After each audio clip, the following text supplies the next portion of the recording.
Boa noite, vamos dar início ao estudo do livro Terra, o Mundo de Transição em Você. E hoje nós estaremos dando prosseguimento ao estudo que já vem de algumas semanas. No nosso canal no YouTube, você encontra os vídeos anteriores, o vídeo de hoje também estará disponibilizado. Então, o livro é esse aqui, Terra, um Mundo de Regeneração em Você. É importante lembrarmos que esses encontros aqui objetivam incentivar a leitura de todo o livro e que apenas aqui fazemos algumas considerações para estimular essa leitura. Como de hábito, vamos aqui fazer um rápido comentário de introdução de uma mensagem do Espírito Emmanuel.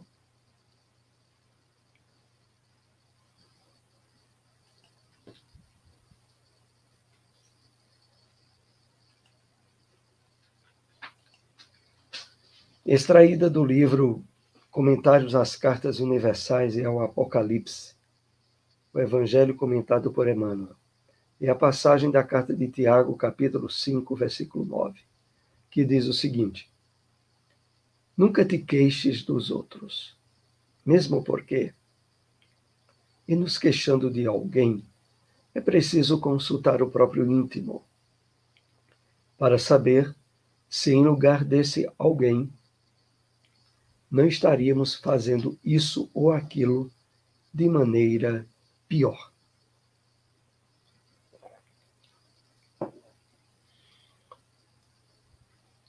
Os comentários de Emmanuel sempre nos remetem a reflexões profundas.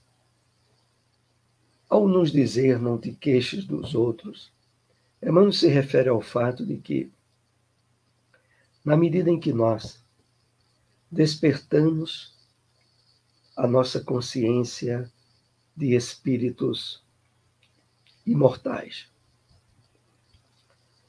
de espíritos eternos,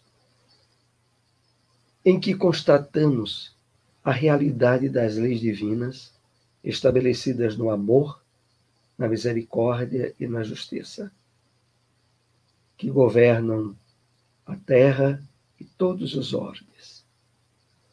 À medida que isso está bem assentado em nosso íntimo, nós passamos a perceber que na nossa experiência de espíritos encarnados, tudo está no seu justo e devido lugar.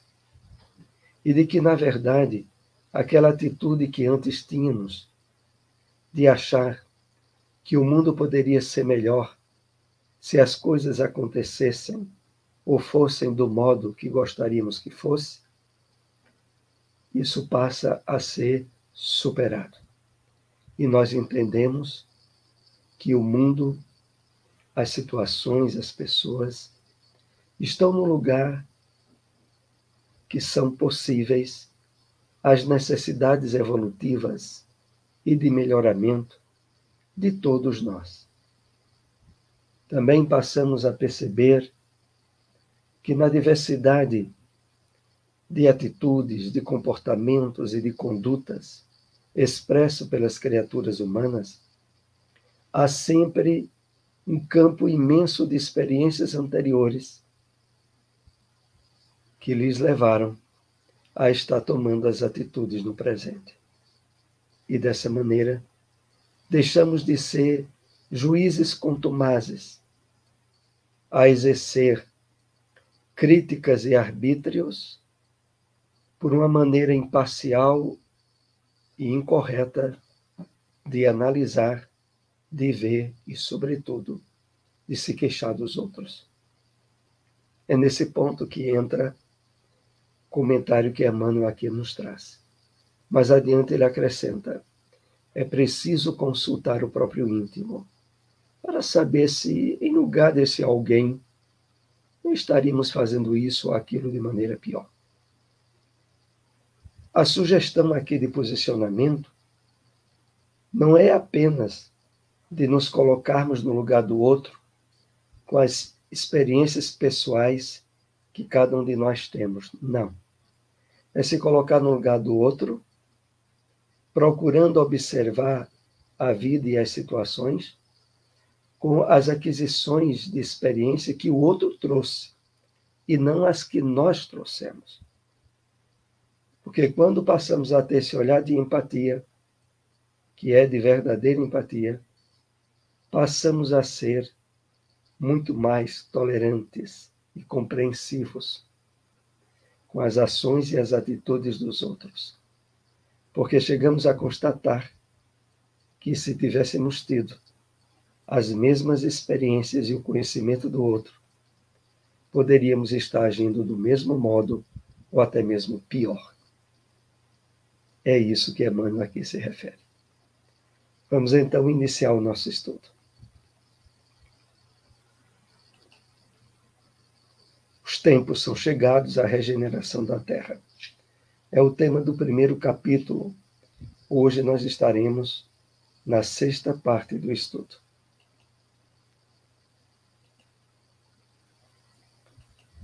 Continuamos no comentário do capítulo 24 do Evangelho de Mateus, chamado Evangelho Profético. Aliás, o capítulo 24 como capítulo com essa característica dada pelo próprio Mestre Jesus. E assim ele continua a nos dizer: aprendei, pois, esta parábola da figueira. Quando já os seus ramos se tornam tenros e brotam folhas, sabeis que está próximo o verão. Igualmente, quando virdes todas essas coisas, sabei que está próximo às portas. É muito importante esses comentários que o livro faz sobre essas passagens bíblicas e que temos aqui acrescentado algumas observações que achamos pertinentes para a melhor compreensão do texto do livro. Mas o objetivo maior, sobretudo, como temos dito aqui em nossos últimos encontros, é possibilitar um clima de paz, de serenidade, de equilíbrio perante as situações provacionais e difíceis que são intensificadas durante esse período de transição planetária em que nos encontramos. Com as elucidações que a doutrina espírita aqui nos dá, nós somos conduzidos a ter uma serenidade íntima, alicerçada nos ensinos de Jesus, agora à luz da doutrina espírita. Então vamos entender aqui direitinho o que é que está por trás da letra dessa citação do Cristo sobre a percepção que os seus discípulos, que os ouvintes do Cristo deveriam ter sobre os sinais que ele está apontando ao longo desse capítulo 24, que estamos aqui comentando parágrafo a parágrafo. Vamos ver aqui a primeira explicação que o livro nos traz.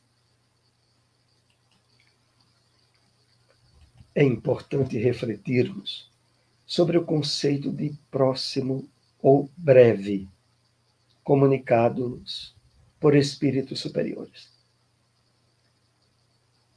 Se para nós essas palavras remetem a instantes próximos ou alguns anos, para espíritos elevados, o termo breve pode significar 100, 200 ou mais anos.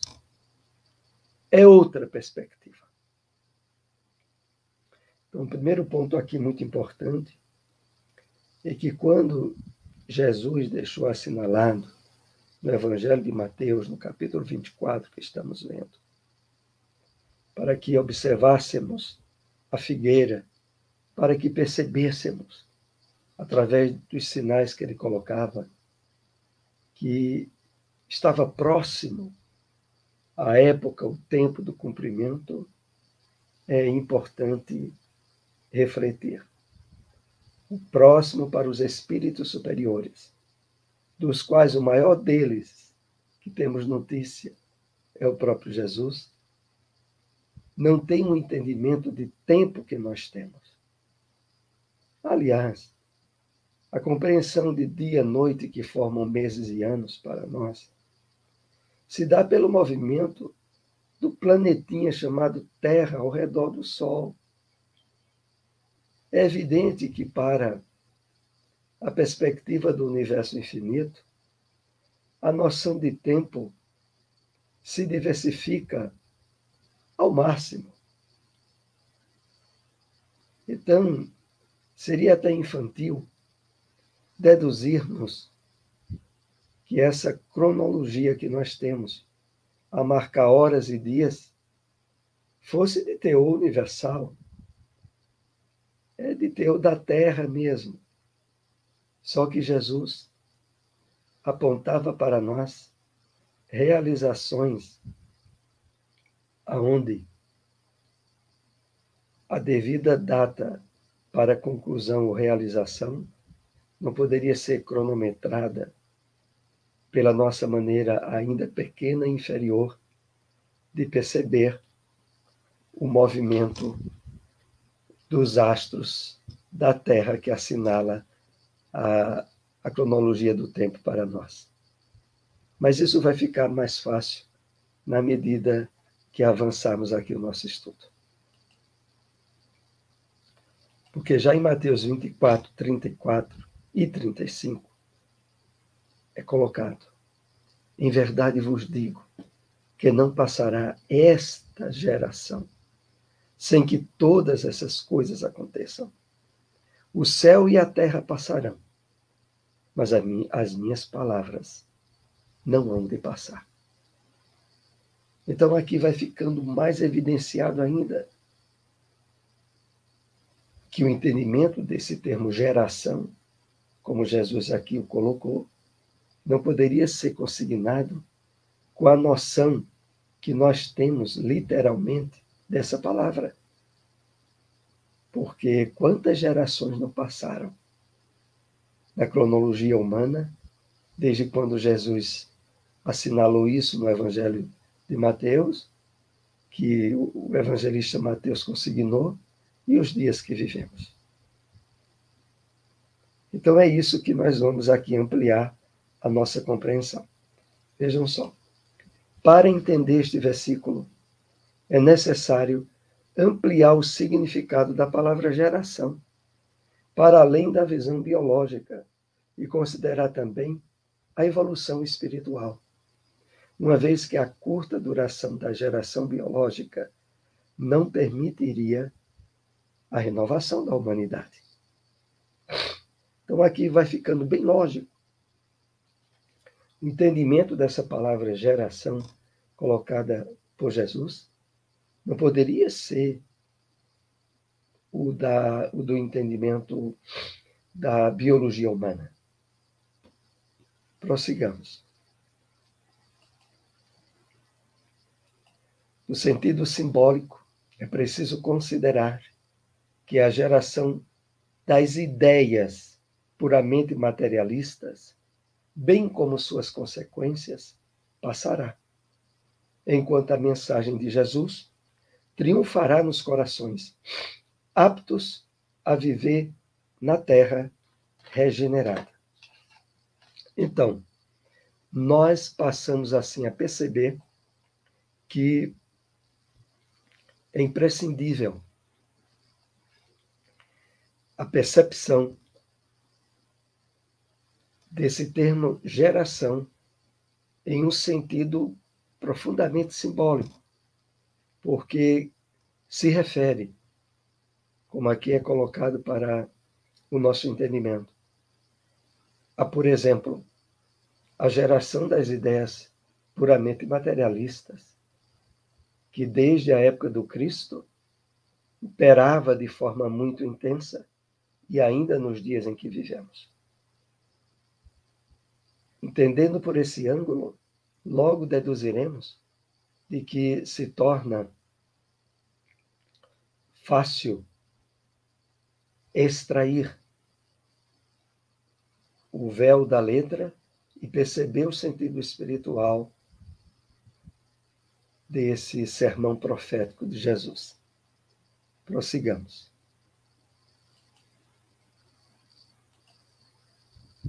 Toda iniquidade, tudo que existe de mal, passará. Permanecerão na terra as palavras e o amor exemplificado por Jesus. Suas ideias, seu exemplo, suas orientações. Então,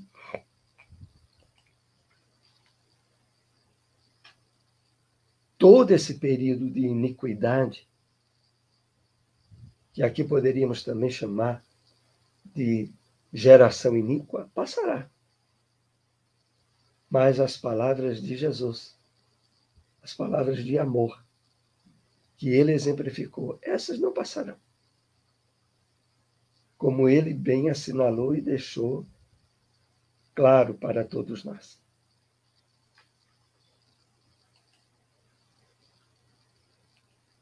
Então, Mateus 24, 36. Porém, daquele dia e hora, ninguém sabe, nem os anjos dos céus, nem o Filho, mas unicamente o Pai. A previsão de quando exatamente todo o processo de regeneração vai se concluir, só Deus sabe. Por isso devemos nos preparar intimamente. Então,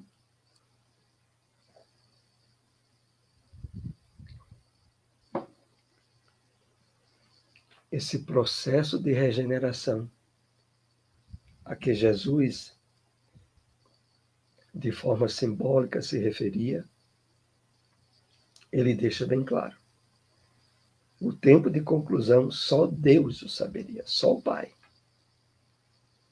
Mas, ao assinalar essa verdade, ele queria nos chamar a atenção para estarmos preparados intimamente, para despertarmos a nossa consciência a importância dos fatos que estão assinalando esse período de transição planetária. É esse o sentido. Agora, Mateus 24, versículo 37. E como foi nos dias de Noé, assim será também a vinda do Filho do Homem.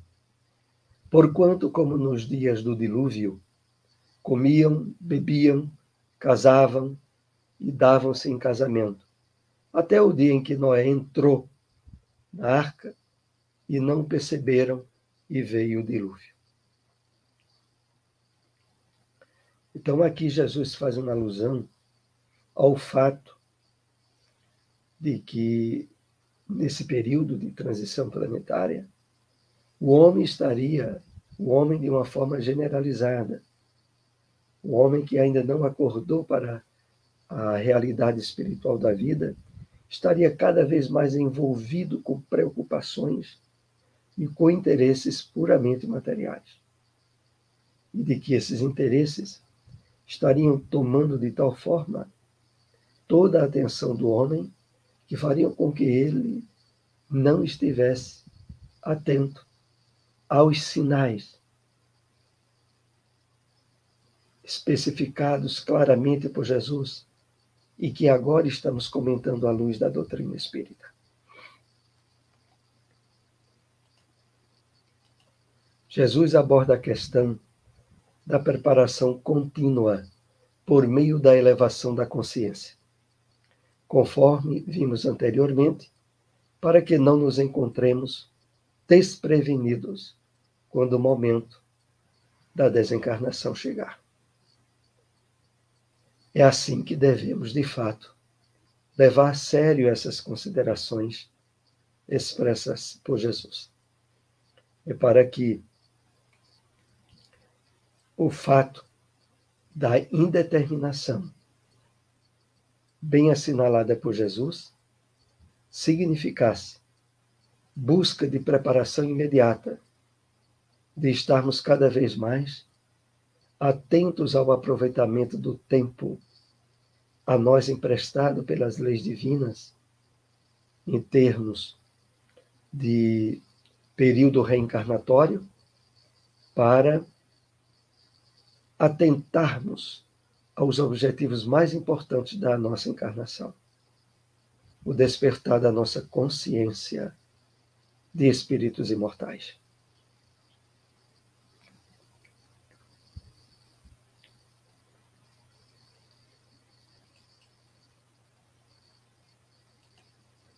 É possível deduzir que continentes, ou parte deles, virem a submergir no mar. No livro A Caminho da Luz, Emmanuel registra que o dilúvio bíblico é uma alegoria da lembrança que os povos antigos traziam da submersão da Atlântida e da Lamúria após cataclismos imensos que os continentes houveram passado. Então, pelo fato de que naquela passagem Jesus se refere aos dias de Noé, que na terminologia bíblica representou um dilúvio que teria avasalado toda a humanidade, Emmanuel, no livro A Caminho da Luz, nos alerta que aquilo que aconteceu em um passado remoto, onde os continentes da Atlântida e da Lamúria,